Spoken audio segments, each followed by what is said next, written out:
Léocare, emblème du Peak InsurTech, pourquoi j'ai choisi d'intituler ainsi ce nouveau numéro de podcast? Cela fait écho évidemment, et si vous me suivez régulièrement, vous le savez déjà, la startup Léocare a annoncé son rachat en juin dernier. Et si t'aimes la tech et l'assurance, pense à t'abonner à ce podcast pour ne rien rater de ma veille et analyse hebdomadaire sur la manière dont l'innovation redessine la chaîne de valeur de l'assurance. Et pour revenir à Léocare, commençons par les débuts de cette startup. C'est en 2017 que Christophe Dandois et Nourdine Bekrar lancent cette startup depuis Rennes. Léocare se positionne comme un courtier en assurance 100% digital, dans la continuité des pionniers comme Lovis ou Luco qui se proposaient également de souscrire de l'assurance IARD à travers un parcours totalement en ligne sur leurs sites internet respectifs. Mais déjà, Léocare se différencie par son approche 100% mobile. Cela m'a toujours frappé et j'ai toujours mis cet élément différenciant en avant, même si ça n'était pas le seul ou pas le prépondérant aux yeux du CEO. Toujours est-il que toute leur communication et leur publicité en ligne amenaient à télécharger l'application mobile pour y faire un devis, souscrire ou encore suivre la vie du contrat. C'était là, il me semble, une vraie innovation dans l'expérience utilisateur. Alors certes, le 100% digital était partout et constituait en lui-même un élément différenciant, à l'époque en tout cas, entre les startups et les acteurs historiques de l'assurance, mais Léocare poussait le curseur plus loin en s'adaptant au médium de référence des nouvelles générations, le smartphone. Ça peut paraître anecdotique, mais ça ne l'est pas. J'ai en tête une veille que nous avions réalisée en 2022, donc 5 ans après le lancement de Léocare. Nous avions analysé les notes des applications des assureurs santé et la totalité était largement sous les 3 sur 5 étoiles sur les App Store. Autant dire que si les acteurs traditionnels de l'assurance disposaient effectivement d'applications mobiles, l'expérience utilisateur n'était pas au rendez-vous. Et les premières InsurTech s'appuyaient plutôt sur leur site internet, plus rarement sur une app dédiée, même si la plupart s'y sont mis ensuite. Toujours est-il que Léocare y envoyait tout son flux de clients existants ou potentiels. Toujours sur l'aspect différenciation, et ça fait écho à l'une des questions récurrentes de la scène InsurTech en Europe, vaut-il mieux être monoproduit ou multiproduit? Si le débat n'est toujours pas tranché à date, dans la mesure où il existe des succès d'InsurTech spécialisés sur une ligne de métier quand d'autres offrent une gamme de produits plus large, Léocare avait en tout cas fait le choix du multiproduit dès le premier jour. Ainsi, elle proposait de l'assurance auto, moto, habitation ou encore smartphone, le tout dans une seule et même app. Début 2021, Léocare revendiquait 66% de contrats auto, 26% d'habitation, 5,5% de moto et 3,5% d'assurance smartphone. Si le taux était surpondéré, elle mettait en avant le multi-équipement de ses clients, évoquant toujours à la même époque 30% de clients disposant de plusieurs polices d'assurance chez eux. En ce sens, elle se différenciait d'un acteur comme Luco qui était à la même époque sous les feux de la rampe et se rapprochait plutôt d'un Lovis, acteur bien identifié à l'époque aussi, qui proposait lui aussi plusieurs types de produits. Et au-delà du marché français, je pense à ManyPets, acteur spécialisé dans l'assurance chien-chat, quand GetSafe, l'insurtech B2C allemande, était multiproduit depuis son lancement, se rapprochant ainsi du positionnement de Léocare.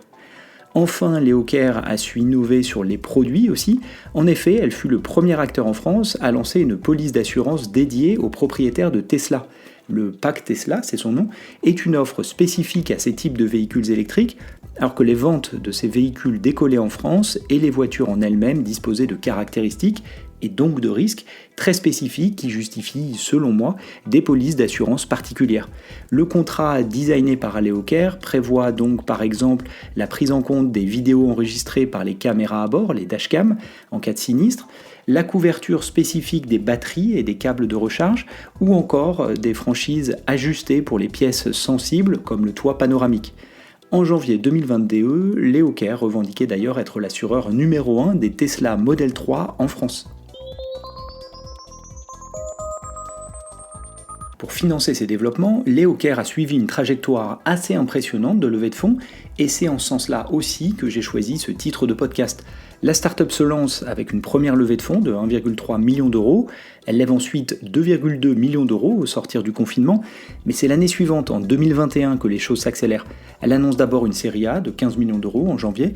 La levée est menée par des fonds connus de l'écosystème français, Ventec, Daphne, aux côtés de l'anglais Felix Capital, ce dernier étant particulièrement positionné sur les startups vendant directement aux consommateurs finaux, les startups B2C, Leocare ayant ce modèle justement de distribution directe dans l'assurance donc. Ce tour est intéressant d'ailleurs car il est aligné avec les comparables du secteur. En effet, au même moment, Lovis annonçait elle aussi une série A de 17 millions d'euros, et fin 2019, c'était Luco qui levait une série A aussi de 20 millions d'euros. On est donc à chaque fois dans le même ordre de grandeur. Notons que plus récemment, Dalma levait mi-2022 une série A de 15 millions d'euros elle aussi. Là encore, le comparable est respecté. Et au-delà de la taille du tour, c'est surtout le volume commercial qui est intéressant. Toutes ces startups, dont Leocare bien entendu, annonçaient une telle série A en ayant atteint les 20 000 clients. Voilà pour la comparaison et le benchmark qui aura été vérifié durant toute cette période qu'on pourrait qualifier a posteriori d'euphorie de l'InsurTech.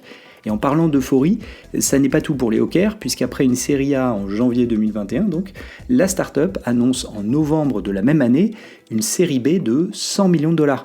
Le chiffre est impressionnant, même dans les standards de l'époque, et c'est l'américain 8 Roads qui mène ce tour de financement aux côtés des investisseurs historiques.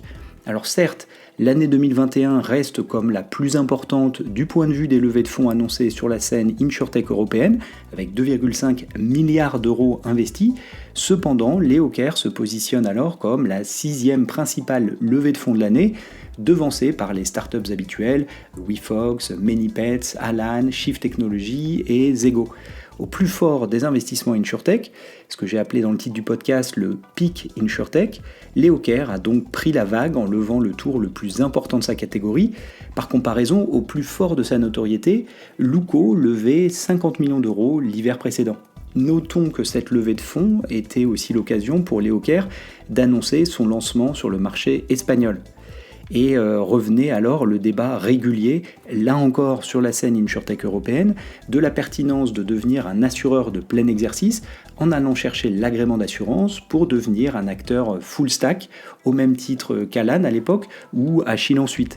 Là encore, pas de réponse évidente, car si Alan, full stack dans l'assurance santé, est actuellement l'insurtech la mieux valorisée d'Europe, des insurtech ayant conservé leur statut de courtier parviennent à devenir leaders dans leur catégorie de produits respective. Notons aussi GetSafe par exemple, qui a fait la bascule du statut de courtier vers celui de full stack. Cette dynamique n'en a pas vraiment été affectée pour autant. Toujours est-il que ce débat, qui a longtemps entouré Leocare et animé sa feuille de route, publiquement j'entends, est là aussi emblématique de cette période où le marché, au premier rang desquels les VC probablement, était obnubilé par ce positionnement d'acteur full stack, y voyant une manière d'augmenter la marge, oubliant peut-être un peu vite le coût et la lourdeur de la réglementation. Cette ultime levée de fonds de Leocare, il y a quasiment 5 ans donc, permettait de découvrir quelques chiffres clés sur la startup. Après avoir revendiqué 20 000 clients début 2021, certains articles de presse évoquent 50 à 60 000 clients à fin 2021, puis 160 000 clients revendiqués en 2022, et au moment de son rachat, le site d'information L'Echo faisait état d'un portefeuille de 350 000 clients. Leocare indiquait aussi avoir dépassé fin 2021 les 300 000 téléchargements de son application. Vous vous souvenez, celle dont je parlais tout à l'heure, qui est selon moi l'un des marqueurs phares de Leocare et vers laquelle tous les leads étaient aiguillés.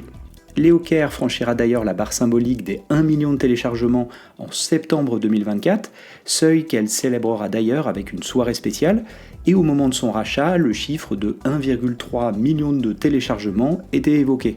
Et concomitamment à la barre des 1 million de téléchargements, Leocare revendiquait aussi générer 50 millions d'euros de primes d'assurance. Notons enfin que Leocare, comme bon nombre d'insurtech B2C, avait finalement ouvert sa distribution à des courtiers de proximité à partir de 2023.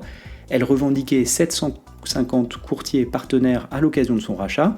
Et sur ce point encore, c'est emblématique du marché, puisque bon nombre de startups, à commencer par la fameuse Lemonade aux US, se sont essayés à la distribution via des canaux de distribution historique de l'assurance, les courtiers et agents de proximité.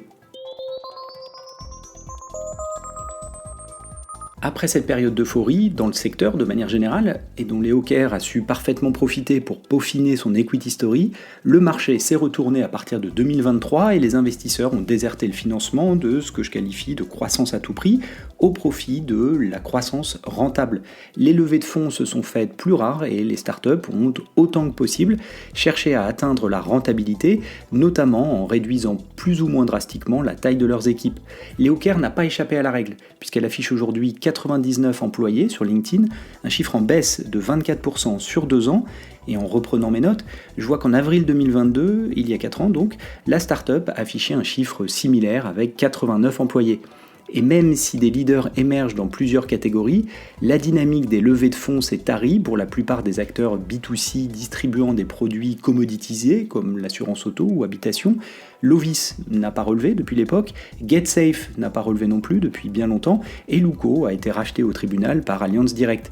C'est dans ce contexte de raréfaction des levées de fonds et de concentration dans certains acteurs qui tirent leur épingle du jeu que mi-juin 2026, Leocare annonçait son rachat par le bancassureur belge Belfius. Ce nom ne vous est peut-être pas inconnu d'ailleurs. En effet, quelques mois plus tôt, cet acteur investissait massivement dans Alan pour notamment accélérer le développement de cette start-up sur le marché belge. Si le prix de la transaction n'a pas été rendu public, le rachat de Leocare obéit à une autre dynamique si on en croit les annonces. Belfius souhaite ainsi se déployer sur le marché français et utiliser l'expertise de Leocare en matière de distribution digitale d'assurance pour accélérer ses ambitions européennes en matière d'assurance évidemment. Ainsi, il est prévu que la marque Leocare continue à être exploitée, de la même manière d'ailleurs qu'Allianz Direct continue d'utiliser la marque Luco, si j'en crois les publicités aperçues encore récemment sur les réseaux sociaux. Et pour aller plus loin, je vous propose de réécouter un précédent épisode du podcast dans lequel je retraçais l'histoire de la startup Luco, justement, autre insurtech emblématique de la scène française, de ses promesses initiales à son rachat mouvementé par Allianz Direct. À bientôt!